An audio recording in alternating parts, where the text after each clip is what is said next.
Vous reconnaissez peut-être cet endroit. Il y a 3 mois, je vous faisais l'annonce de mon voyage d'ici. Donc, la boucle est bouclée.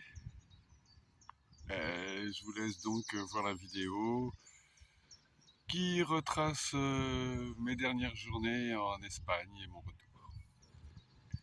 Allez, à vous!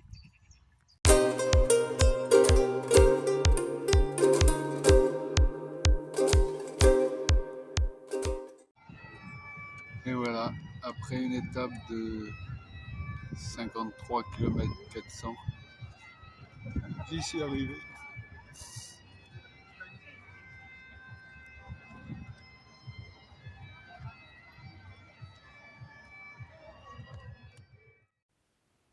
Donc ça mérite une explication.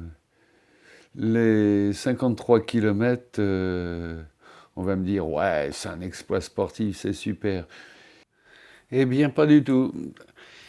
Car c'est mes jambes, oui, et mes pieds qui m'ont permis d'avancer. Mais elles n'étaient que le moteur. L'essentiel, c'est passé dans ma tête. C'est pas un exploit sportif, c'est plutôt un exploit mental. Un exploit, je mesure mes mots. En fin de compte, 43 km, c'est un petit peu plus qu'un marathon. Mais oui, c'est vraiment par la tête que j'ai réussi et non par les jambes. Les jambes, je ne m'en suis pas préoccupé du tout. Je me suis préoccupé de mon but.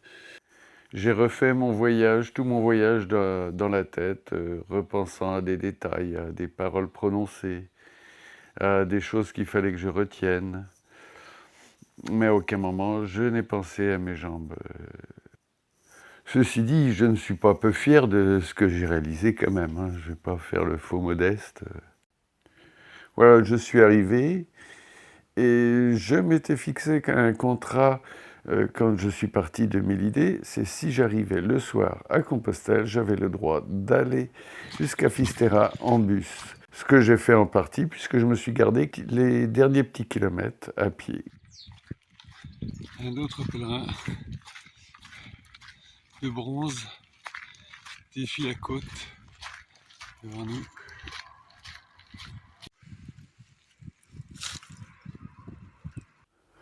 Tout comme hier, et il me tarde d'arriver.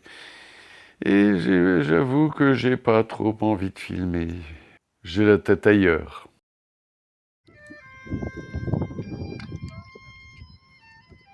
Tout comme l'arrivée à Compostelle, ici, j'arrive au son de la gaïta qui est la cornemuse galicienne.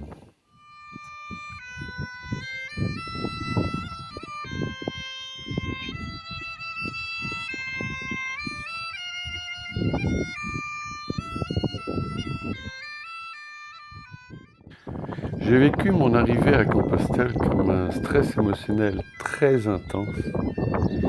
Et ici, mon arrivée à Fisterra, je la ressens comme une libération. Je n'ai plus cette boule dans le ventre qui me serrait à mon arrivée à Compostelle. Pour moi, c'est déjà un retour à la maison. Et les paysages parlent pour moi en ce sens. C'est la fin et le début d'une très belle aventure. Tous les acquis et toutes les pistes de réflexion que j'ai eues au cours du chemin maintenant, il me reste à les mettre en application et surtout ne jamais les oublier. C'est ça, ne jamais retourner à la vie identique à la précédente. C'est ça le plus important. C'est ça maintenant le véritable chemin. Rester éveillé à la vie et savoir ouvrir les yeux et les oreilles, bien sûr. Et voilà, un peu plus tard, l'arrivée de Cyril à Fisterra. Lui aussi, plein d'émotions.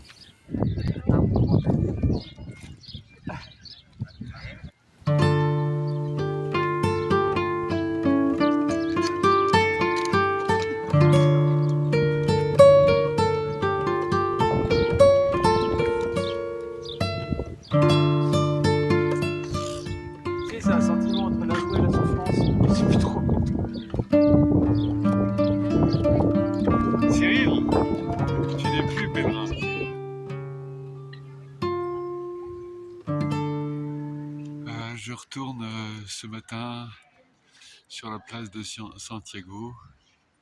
Il n'y a pas grand monde. Ça fait 2 jours que je suis arrivé. Je suis allé à Fisterra. Beaucoup d'émotions. Et encore ce matin, en arrivant sur la place, un petit reste d'émotion quand même, quelque chose. Ce matin, il n'y a pas encore trop de monde. Je profite un petit peu pour tourner ces images.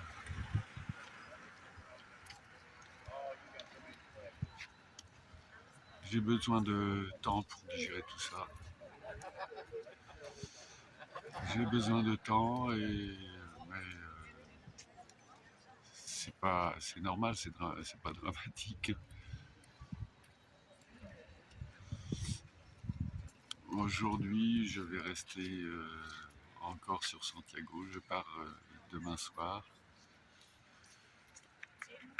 Et ouais, bah c'est bien comme ça. C'est bien comme ça. Les tours, les pointes, dans un ciel de traîne. Cette place où se mélangent toutes les émotions. Oui, il y a des groupes de touristes, oui. Mais pas que, et pas que. C'est chargé d'émotions, tout le monde a sa façon. Certains crient, certains chantent. Certains se prennent en selfie.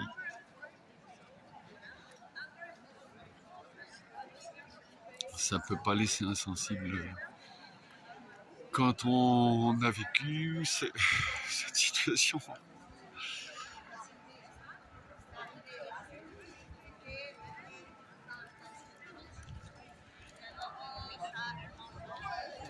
Tous ces cœurs serrés. Alors que je me sentais un parfait inconnu sur cette place 2 jours après mon arrivée, je retrouve des Espagnols et l'émotion est là, toujours là.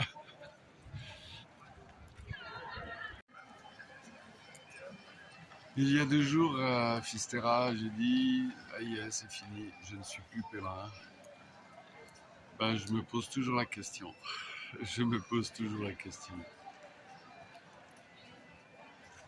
Est-ce que je suis pèlerin? Est-ce que je resterai toute ma vie? Est-ce que c'est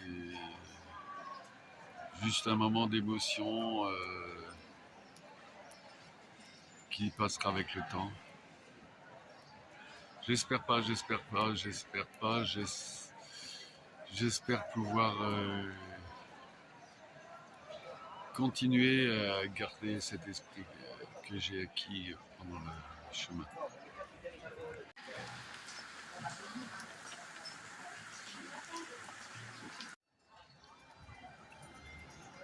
Ça y est, la décompression se fait petit à petit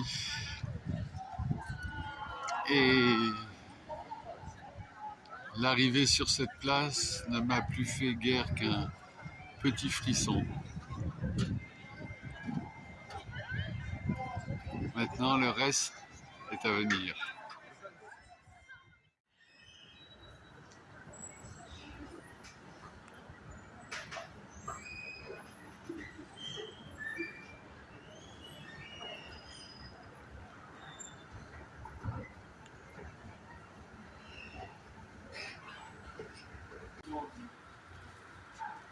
On y va, c'est parti. Départ de Santiago. Et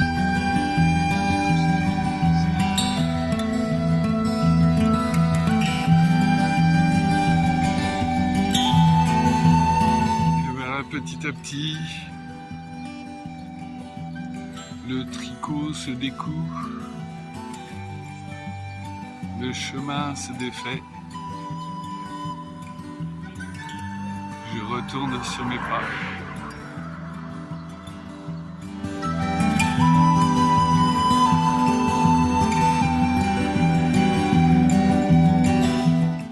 3 heures de train.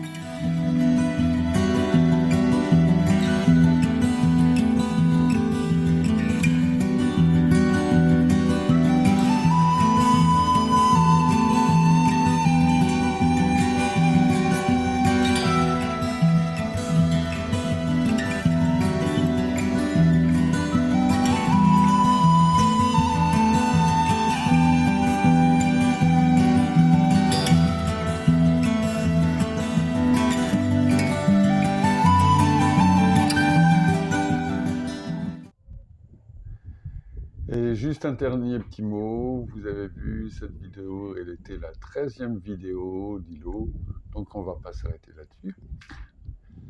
Ça porte malheur, on ne sait jamais.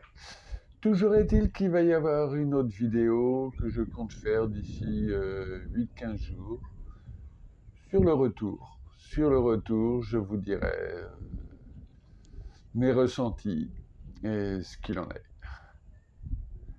Allez, ciao, ciao. D'ici là, portez-vous bien.